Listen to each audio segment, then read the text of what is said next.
यकीन मानिए कई दफा उन्होंने मेलों ठेलों में भी तलवारबाजी का मुजाहरा किया है।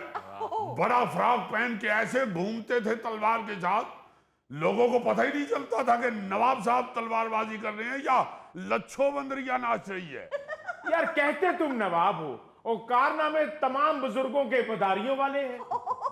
लो बताओ अली मियाँ, इनको मना कीजिए, खुदा के लिए मना कीजिए, हमारे भतीजे आने वाले हैं, नवाब हशमतुद्दौला।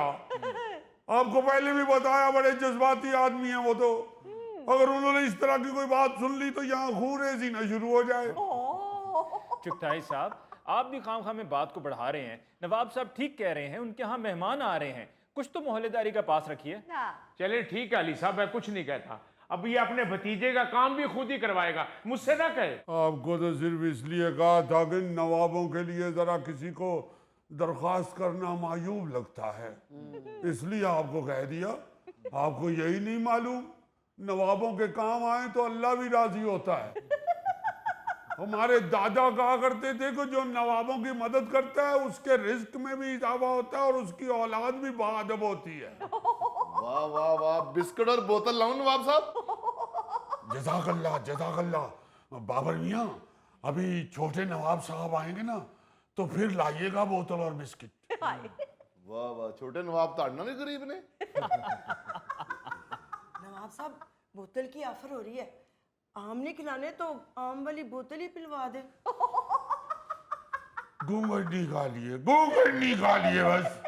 अगर आम वाली बोतल आपने पी ली तो छोटे नवाब साहब को हम अपने पल्ले से भी लाएंगे। वैसे भी जिनके आम के बागात हों वो आम वाली बोतल पीते हुए अच्छे नहीं लगते। लतीफी मियाँ, जेड़े भतीजे दियां तरीफां कर रहे हो, ये भतीजा आ रहा कि कोई अजूबा आ रहा है? बट मियाँ खबरदार, अगर नवाब साहब की शान में कोई गुस्ताखी की तो हमारे खानदान का पहला चश्मो चराग है जिसने मैट्रिक जैसे पुलसरात को अबूर किया है। हाँ, मैट्रिक पास कर लिया नवाब साहब ने। अच्छा। हाँ, सिर्फ 2 दफा फेल हुए, तीसरी दफा पास। माशाल्लाह। खानदान का पहला फर्ज है जिसने हैट्रिक नहीं होने दी। इनके तो मैट्रिक पास होने की खुशी में हमारे भाई साहब ने अपने मोहल्ले में 2 घंटे धमाल डाली थी। अच्छा। और माशाल्लाह आधा किलो चावल भी पका के बांटे। वाह, आधा किलो आपकी तरफ से तो देगी होगी ना? यूं कह लीजिए। नहीं जी नहीं, शाम होगी बांटते बांटते आधा किलो चावल। अभी भी कुछ पड़े हैं तो हमें भी खिलाइए। बट तू तो आधा किलो चावल सुन के नदीदा ही हो गया है।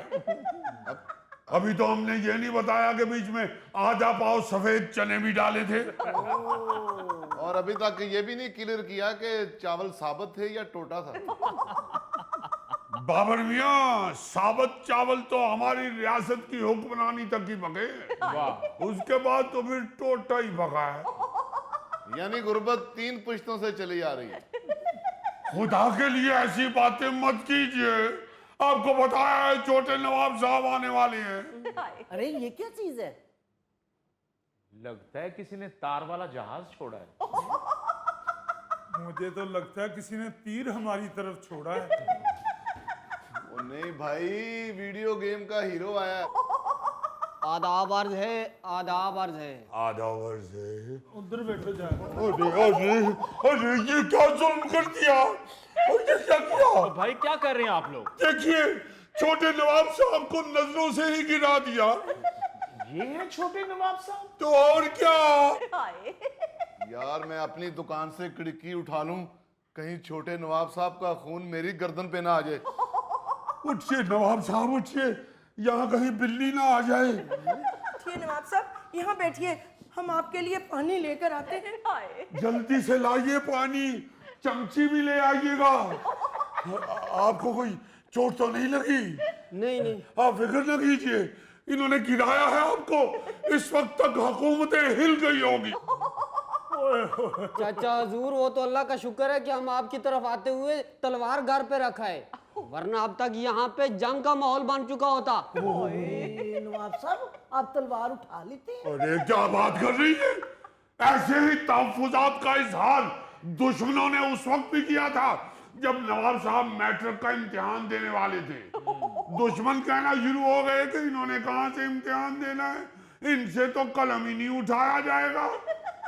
फिर भरे इम्तिहानी मरकज में लोगों ने देखा कि नवाब साहब ने दोनों हाथों से कलम उठाया और इनके मुलाजमीन ने इम्तिहानी गत्ते के ऊपर पेपर रख के इनके आगे किया और इन्होंने फिर लिखना शुरू कर दिया। ये लिख रहे हैं या कश्ती चला रहे हैं? अरे क्या बेहूदगी है। नवाब साहब की इसी अनथक मेहनत को देखते हुए मुमतहिन ने इनको इमदादी नंबरों से पास किया था। नवाब साहब इमदादी नंबरों से या इम्तियाजी नंबरों से? अली मियाँ हसब नसब के लिहाज से तो इम्तियाजी नंबर थे, मगर 40% नहीं थे ना। फिर उन्होंने इमदादी नंबर दे के पास कर दिया। तो क्या आप इनके लिए चुगताई साहब को कह रहे थे कि कहीं नौकरी लगवा दें? तो और क्या, अब इतनी आला तालीम को हम जाया तो नहीं होने देंगे। हमारे दादा हुजूर की बड़ी ख्वाहिश थी कि हमारे खानदान में कोई बच्चा तो सरकारी नौकरी करे और सारे हुक्मरानी ही करते रहेंगे। नहीं जी नहीं, माशाल्लाह हम दादी नंबरों से पास भी हो गए हैं और मैट्रिक भी कर लिया है। अब कम से कम किसी सरकारी बाग में माली लगना तो बनता है। देख रहे हैं कैसे जहां दीदा आदमी है। ये होती है अक्लमंदी। देखिए बाबर मियाँ क्या खूबसूरत बात की है। भाई नवाब आदमी हैं, इनको यही नौकरी मेरा ख्याल है सूट करती है, क्योंकि नवाब हैं। किसी बाग में सैर भी कर लिया करेंगे और साथ साथ घास काटने वाली मशीन भी चला लिया करेंगे। चाचा हुजूर क्या कह रहे हैं? हम नवाब खानदान के चश्मो चिराग अब बाग में माली लगेंगे? अरे नवाब साहब आपको मालूम ही नहीं, बाग में असल नवाब होता ही माली है। जब मर्जी मालिकों को भी कह सकता है कि अंदर ना आइएगा, हमने पानी छोड़ा हुआ है। जब मर्जी कह सकता है अभी फूल मत तोड़िएगा, अभी पूरा नहीं हुआ। जब मर्जी कह सकता है खबरदार अगर किसी ने पेड़ पे से आम उतारा, अभी कच्चे हैं। नहीं चाचा हुजूर नहीं, हम माली नहीं लगेंगे। और क्या आपको यहाँ प्रोग्राम का एंकर लगवा दूं?